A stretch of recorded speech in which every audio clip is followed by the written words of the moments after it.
Hey guys, tonight we begin with something a little more rustic, a time of dirt, disease, and debatable decisions. We're diving into what it was really like to try and survive in the Middle Ages, head to head, you versus the filth and fury of feudal life. Forget the romanticized notions of knights and grand feasts Hollywood has sold you. The truth, it's less a gentle historical stroll and more a desperate sprint through a particularly muddy, parasite-ridden obstacle course. So, before you get comfortable, take a moment to like the video and subscribe, but only if you genuinely enjoy what I do here. And let me know in the comments where you're tuning in from and what time it is for you. It's always fascinating to see who's joining us from around the world. Now, dim the lights, maybe turn on a fan for that soft background hum, and let's ease into tonight's journey together. Congratulations, you've just woken up, not in your memory foam marvel, but in a small, smoky hovel, sometime around the year 1250. The good news, you're alive. The bad news, your bed is a pile of straw that probably housed a family of field mice last week, and the faint, sweet smell isn't potpourri. It's just the slow, inevitable decomposition of everything around you. Your modern senses are already protesting. No crisp Egyptian cotton, just rough, itchy wool that feels like it was spun by a particularly disgruntled spider. You blink awake as a rooster, with the vocal range of a dying opera singer, announces a sunrise you can barely discern through the single, unglazed window opening. This is your medieval alarm clock, and it respects your sleep even less than your Monday morning commute. Your home is a charming one-room abode, shared with your family, a few chickens, and an indeterminate number of insects who have decided your personal space is, in fact, communal property. The air, thick with the aroma of wood smoke, damp earth, and unwashed bodies, has a certain pungency. It's a bold, full-bodied scent that would make any modern air freshener burst into tears. Forget scented candles. The only light you'll get is from a sputtering tallow lamp, casting dancing shadows that look suspiciously like giant rats. You try to stretch, but your back creaks like an ancient pirate ship in a storm. You're only, say, 28 years old, but your body feels like it's put in a solid century of manual labor. Your knees sound like a bag of marbles being agitated in a rusty bucket. Getting out of bed is a strategic maneuver, not a casual rising. The floor, a mixture of packed dirt and whatever your neighbor's goat dragged in, is probably damp from last night's rain, seeping through the roof like a slow, deliberate leak of despair. Oh, and privacy. That's a futuristic concept you can't even begin to grasp. Your entire immediate family, and possibly a distant cousin who just never quite left, are stirring beside you. There's no quiet moment with your phone, no serene cup of tea, just communal awakening, punctuated by various biological functions and the cheerful chirping of fleas. Welcome to your medieval morning, where true solitude is as rare as a dental floss. Now that you've wrestled yourself out of your straw sarcophagus, nature, in its infinite medieval wisdom, calls, and it's not a polite chime, it's a full-blown siren. You begin to yearn for the porcelain throne, the soft roll of paper, the merciful flush. But alas, there is no toilet, no seat, no paper, no handle, not even a philosophical plunger pondering its existence in the corner. In the 13th century, relieving yourself is less a private act and more a public performance, a testament to humanity's resilience or desperation. If you're a humble peasant, your commode is likely a communal pit, or, if you're feeling fancy, a wooden bucket behind the house, already overflowing from the nocturnal activities of your fellow villagers. The stench, my friends, is truly an experience. It's the kind of smell that clings to your very soul, subtly altering your perception of reality. You hold your breath, do your business, and then, with a silent prayer for the unsuspecting, you toss it into the street. Yes, the street. This, you see, is why medieval towns had such wonderfully fragrant thoroughfares. They were, in essence, open-air, slow-moving rivers of human and animal waste. You might hear someone yell, "Gardez-vous," which is Old French for "watch out below." But let's be honest, by the time you hear it, it's probably too late. If you're lucky enough to live near a public latrine, congratulations. You get to share a wooden bench with several strangers, engaging in the most intimate of communal activities, where privacy is a myth and ventilation is a cruel, cruel joke. Toilet paper, never heard of her. Most people used whatever was at hand. Straw, leaves, old rags, or perhaps nothing at all. Which might explain why close-up conversations were strictly discouraged. Even if you're a noble in a grand castle, don't get too smug. You likely have a garderobe, which is basically a hole in the wall designed to drop your royal waste directly into the moat. Convenient, yes, until your enemies realize it's also a rather unique point of entry. So, whether you're a serf or a baron, medieval toileting is a humbling, odorous, and surprisingly public affair. One misstep on a slippery cobblestone, and you're face first in history's leftovers. And you still haven't brushed your teeth. But we'll get to that next.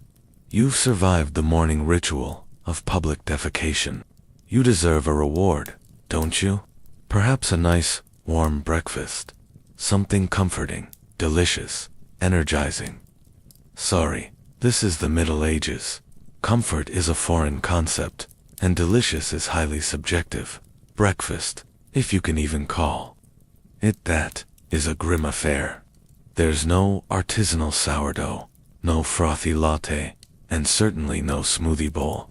You squat by the fire, your stomach already grumbling a mournful tune, and are presented with a wooden bowl of something that looks like it was scraped from the bottom of a particularly stagnant pond.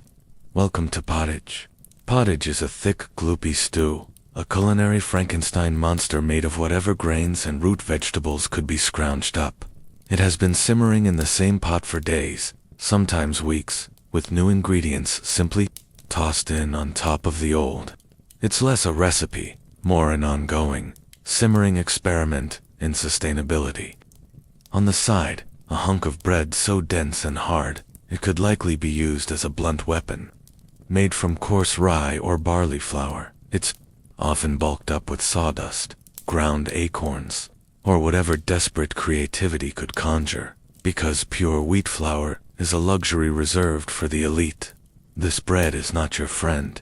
You don't slice it. You wrestle with it. And what about drinks? You won't find fresh squeezed orange juice or oat milk lattes. You're drinking beer. Yes, beer. At 6 a.m. Why? Because the water, bubbling cheerfully in the nearby stream, is teeming with microscopic terrors. So, you start your day with weak ale, low in alcohol, high in survivability. Even the children drink it. Nobody's happy about it, but at least it won't give you dysentery before noon. Meat or cheese. Dream on. That's for Sundays and feast days, and only if your lord is feeling unusually generous. Most peasants are lucky to see meat a few times a year. Fresh fruit is a seasonal fantasy, often fermented into something else before it can be truly enjoyed. And spices. A pinch of pepper costs more than your monthly wages. Salt is a precious commodity, often locked away. So you chew your gritty bread, gulp your murky ale, and try not to think about the suspicious rustling you heard in the pantry last night. Breakfast doesn't energize you. It merely reminds you of your ongoing struggle for existence. And now, adequately underfed, it's time to work. Because your survival depends on it. Literally.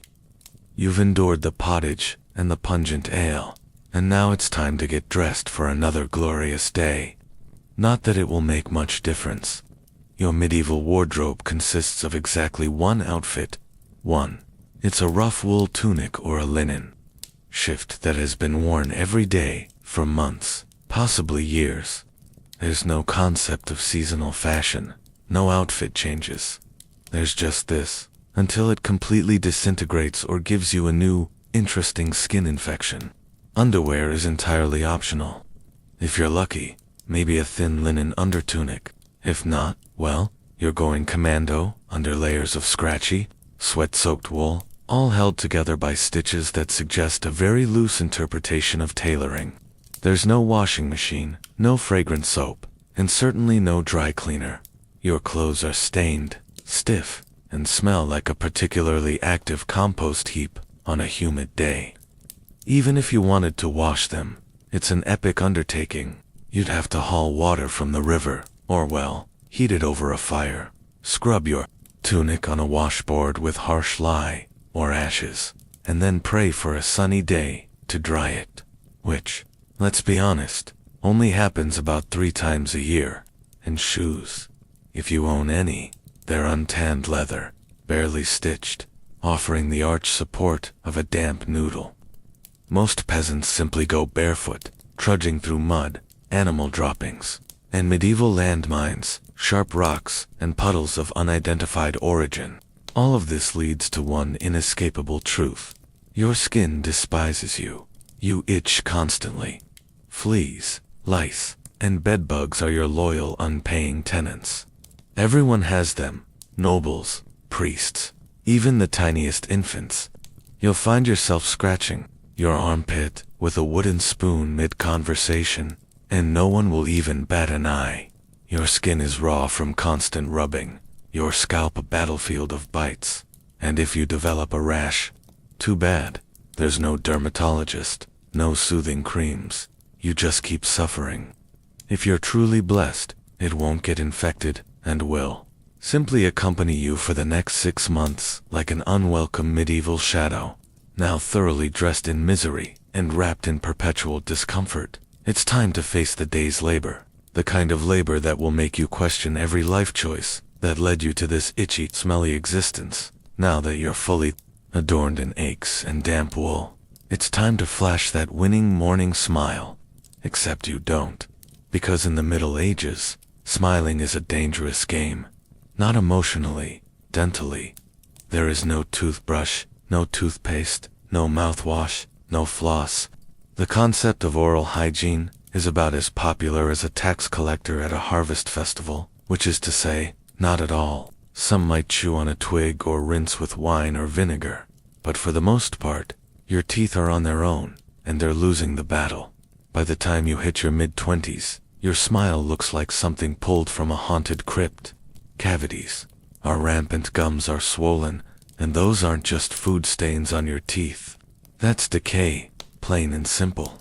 You likely have more rot in your mouth than a forgotten medieval root cellar. Sugar, while not yet ubiquitous, is becoming more common among the wealthy. Imported at great cost, mostly used in small, status-symboled cakes. It allows the rich to rot their teeth even faster than the peasants. If you're poor, you'll achieve dental destruction slowly, through a lifetime of gritty porridge, fermented bread, and constant, arduous chewing. Toothaches, get used to them. They're like medieval weather, a persistent, unpleasant background hum. The kind of pain that makes you seriously consider praying, drinking yourself into oblivion, or pulling the offending tooth out yourself with a rusty pair of pliers. And that's not a joke. That was the actual treatment. Dentists didn't exist, but barber surgeons did. Yes, the same guy who gives you a questionable haircut will also happily yank out your molar by candlelight with an iron hook and precisely zero anesthesia. Infected tooth. Hope you like fevers. Because without antibiotics, a simple toothache can easily turn into sepsis and kill you. That's right, the same minor inconvenience that sends us to the pharmacy. Today could be your death sentence in the 1300s, and there's no social relief either. Kissing, good luck, halitosis, or bad breath is as common as mud. If you're single, you're not judged by your sparkling smile. You're judged by your land and your livestock. In short, your mouth is a battleground, and it's losing the war. Now that your teeth are throbbing, let's head outside, because your real job, the one that will break your back, is just getting started. It's time to head to work, except there's number office, no desk, no coffee break, and absolutely no chance of promotion. Your job, if you're like 90% of the population, is exquisitely simple. Don't die while laboring for someone else's comfort. You are a peasant. Congratulations. This means you work the land that belongs to a lord who probably doesn't remember your name, or even your face. You rise with the sun, a fiery orb you'll soon resent, and you stop only when it disappears behind the trees, plunging the world into a merciful darkness. Your tools: a wooden hoe, a rusty sickle, and whatever bones are still intact in your body. There's no weekend. There's no clocking out. There's only sunrise to sunset, 6 days a week. Sunday is off, in theory, but only if you're not harvesting, fighting off opportunistic raiders, or praying feverishly for that infected toe to stop turning black. The work is brutal. Fields are plowed by hand, or, if your village is particularly wealthy, with a single, exhausted ox. You dig ditches until your hands are raw, sow seeds until your back screams, pull weeds until your eyes blur, and carry water until your spine begins to resemble the letter S. No one cares if you're tired. No one's asking about your mental health. If you're a woman, surprise, you don't just do field work. You also care for children, cook, clean, spin wool, feed animals, and pretend your husband's latest lice infestation isn't slowly migrating to your side of the straw bed. Children, they start helping out around age 5. No school, no toys, just a tiny wooden rake, and a fervent wish to one day not die of the flu. And if you're one of the rare few who isn't a farmer, perhaps a blacksmith, a tanner, or a cooper, fantastic. You still work with fire, corrosive chemicals, or animal guts all day in poorly ventilated sheds. The PE. Basically, survival. The perks: occasional bleeding, chronic pain, and the certainty that if you break a bone or get a fever, you're on your own. You can't afford to stop, not even for a day. Because if you don't work, you don't eat. And if you don't eat, well, medieval Europe has a simple, rather brutal solution for that. It's called being replaced.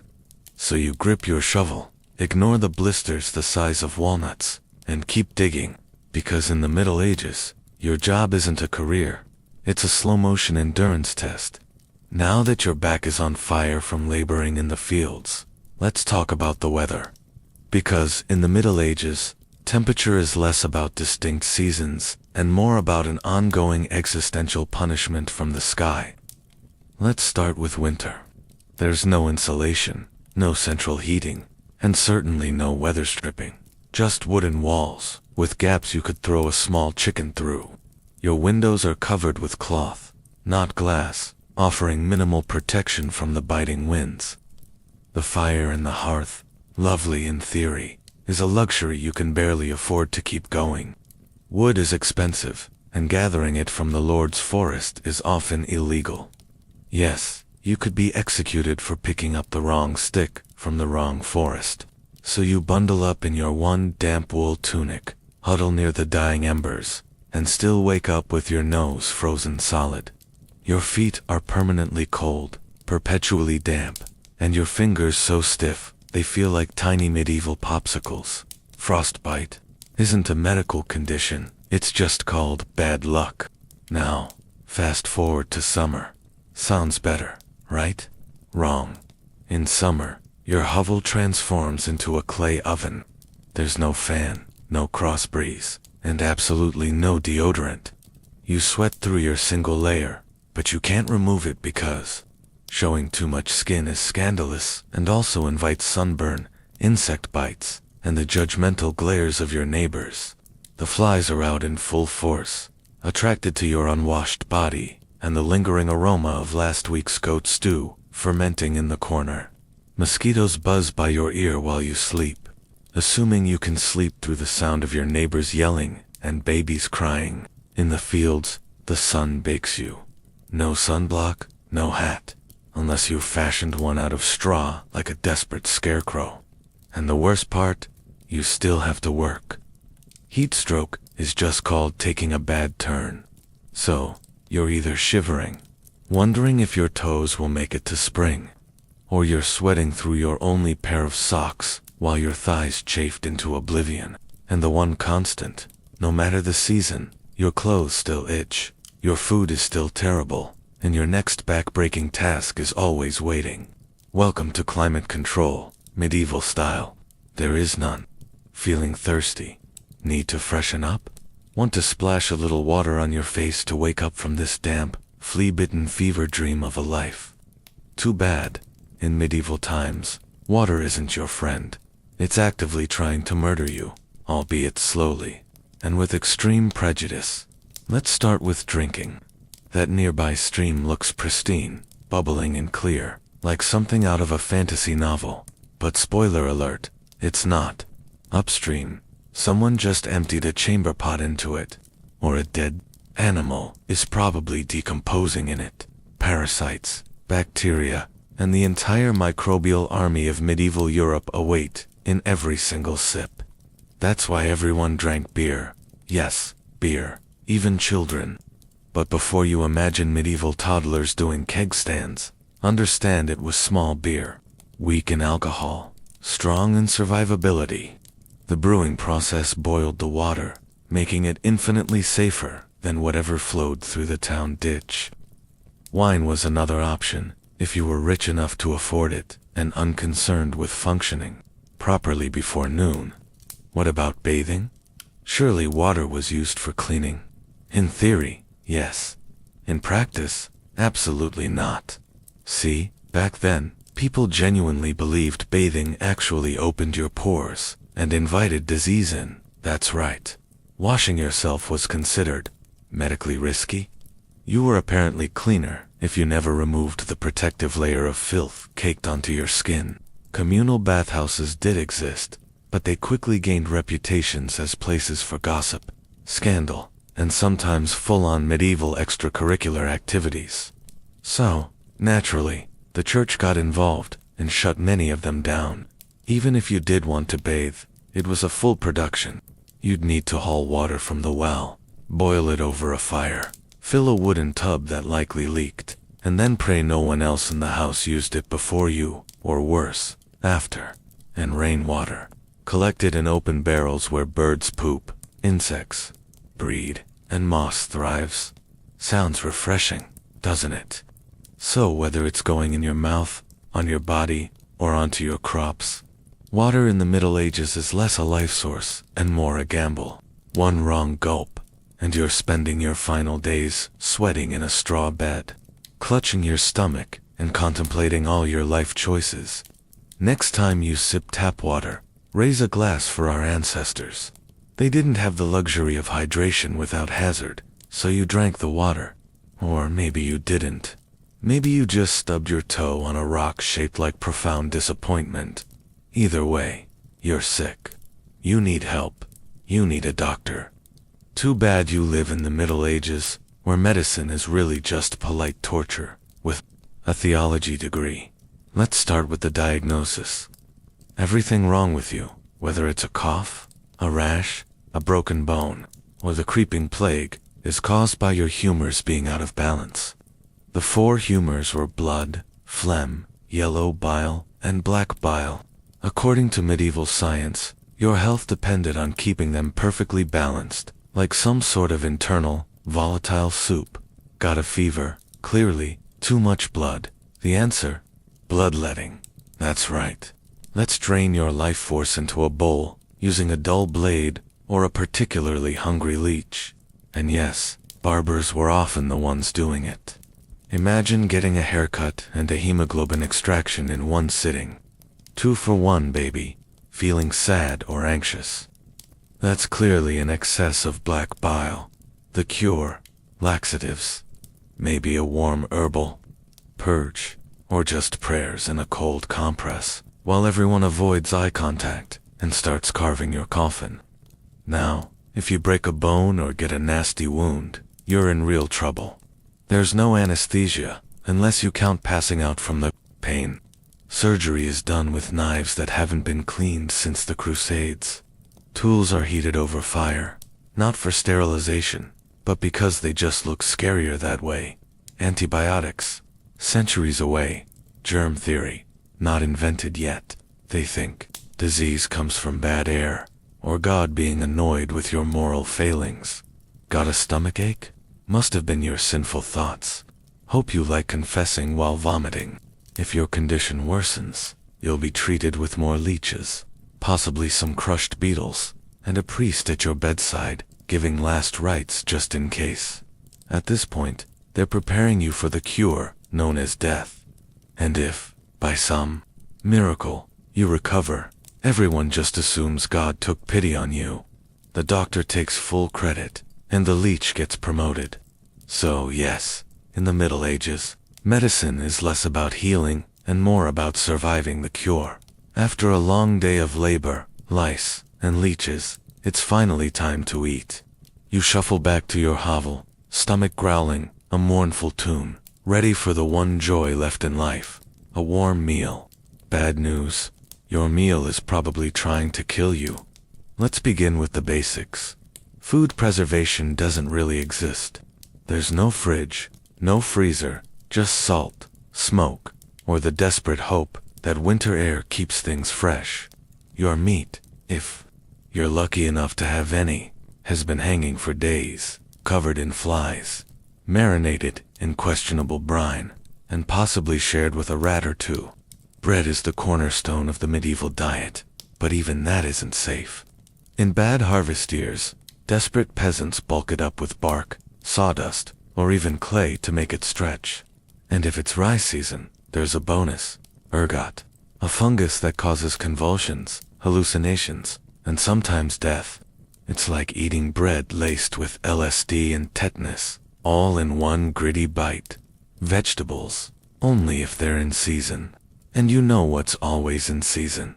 Turnips. So many turnips, boiled, mashed, or floating in pottage, which, if you remember from earlier, is basically a hot swamp of mystery ingredients that's been simmering since your great-grandfather's funeral. Fruit might be available in the fall, but it rots quickly, and sugar is rare, expensive, and hoarded by the rich to show off their blackened teeth. Dairy is another gamble. Fresh milk spoils in hours. Butter and cheese fare better, but they're loaded with bacteria.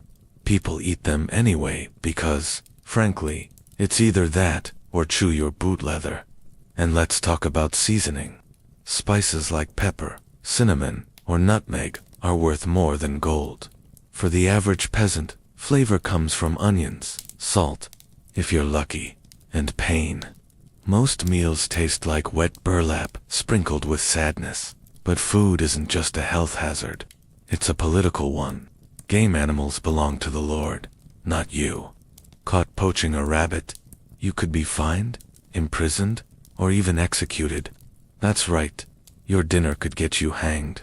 So, as you sit down to eat your gray stew by flickering firelight, remember, every bite is a risk, but you eat anyway.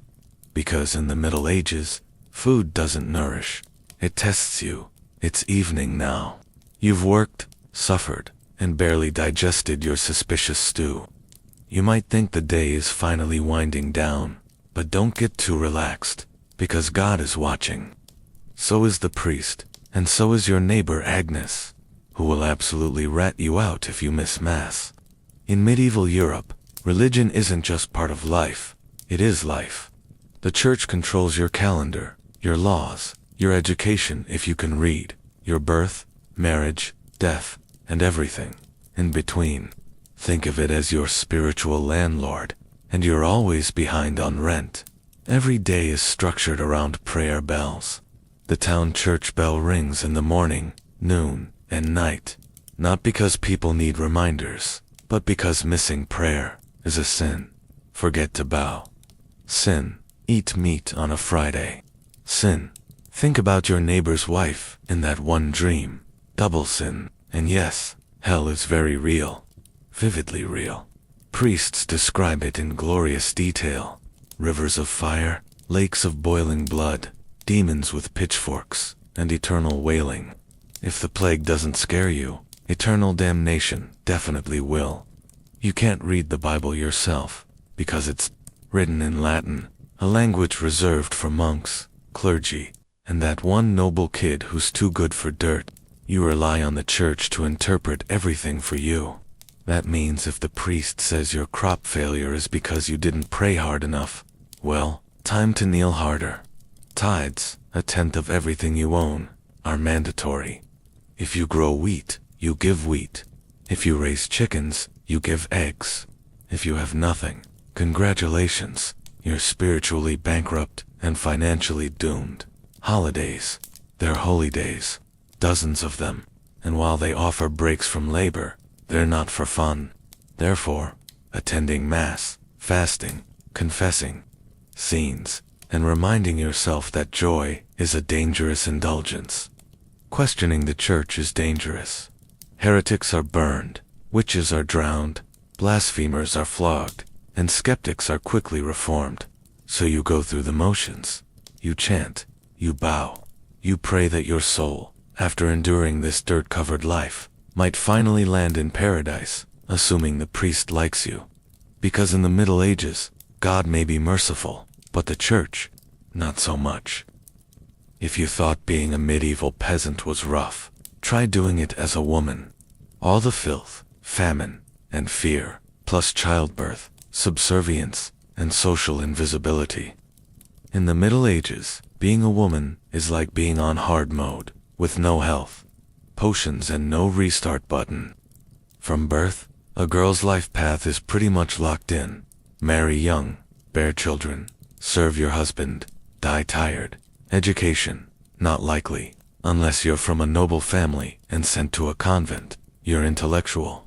Development stops around the time you learn how to churn butter and patch a tunic. Marriage happens early, really early. It's not weird to be betrothed at 12 and pregnant by 14. It's not about love. It's about land, livestock, and alliances. Your opinion, not required. Once married, you're basically your husband's property. Your job is to produce heirs, feed everyone, keep the house running, and not complain. Because complaining might get you branded a nag, or, worse, a witch. That label comes with a complimentary drowning or burning, depending on local fashion. Childbirth is a death lottery. There's no prenatal care, no sterile tools, no anesthesia. Midwives do their best, but even minor complications can mean death for the mother, the child, or both.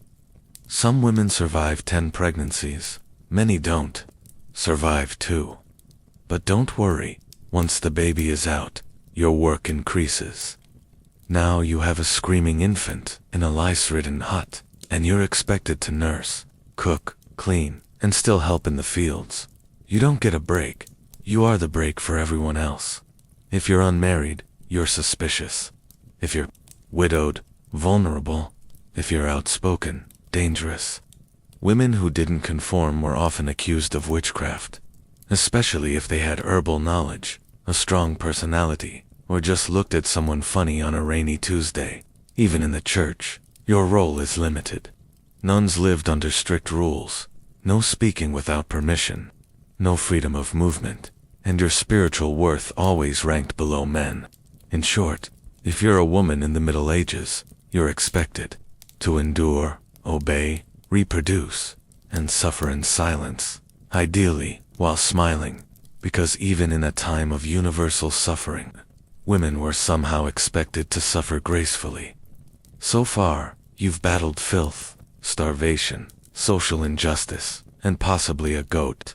But just when you think your day can't get any worse, here comes violence, loud, bloody, and often completely acceptable by medieval standards. Let's be clear, the Middle Ages were not peaceful.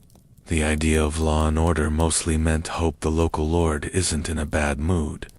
Violence is everywhere, in the home, in the streets, on the battlefield, in church disputes, and sometimes even in line at the communal bread oven. Crime is common, punishment is brutal, and justice is more performance art than actual protection. Steal a loaf of bread. You could lose a hand, accused of lying. Your tongue might get pierced. Gossip too much. Meet the scold's bridle. A metal mask strapped to your head with a bar in your mouth for correction, of course. Let's say you're accused of something serious. Heresy, theft, witchcraft. How do you prove your innocence? By being tortured. Obviously. Welcome to trial by ordeal. One version, you stick your hand in boiling water to retrieve a stone. If it heals without infection in 3 days, you're innocent. If not, you're guilty. Another option, you're tossed into a river. If you sink, you're innocent and probably dead. If you float, you're guilty and will be punished anyway. It's like a medieval game show where the prize is survival and the host is actively rooting against you. And if you're sentenced to death, that's a public event.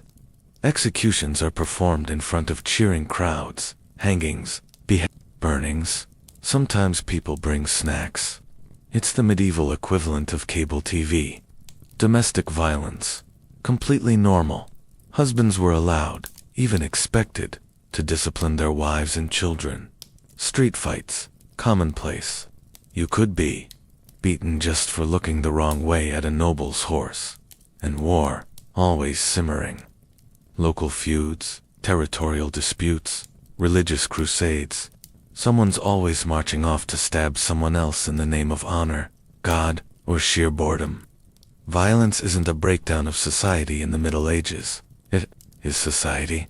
Everyone lives with the constant knowledge that life is fragile, justice is arbitrary, and your neighbor might bash your head in over a pig. So, walk carefully, keep your eyes down, and never trust anyone with a club. At this point, you've made it through the lice, the leeches, the laundreless existence, and the constant threat of, well, everything. You've battled medieval hygiene, faced the culinary horrors of pottage, endured the fashion choices of itchy wool, and navigated a world where dentistry is a medieval horror show. You've worked harder than any modern gym junkie, shivered and sweated through extreme weather, and gambled with your life every time you took a sip of water.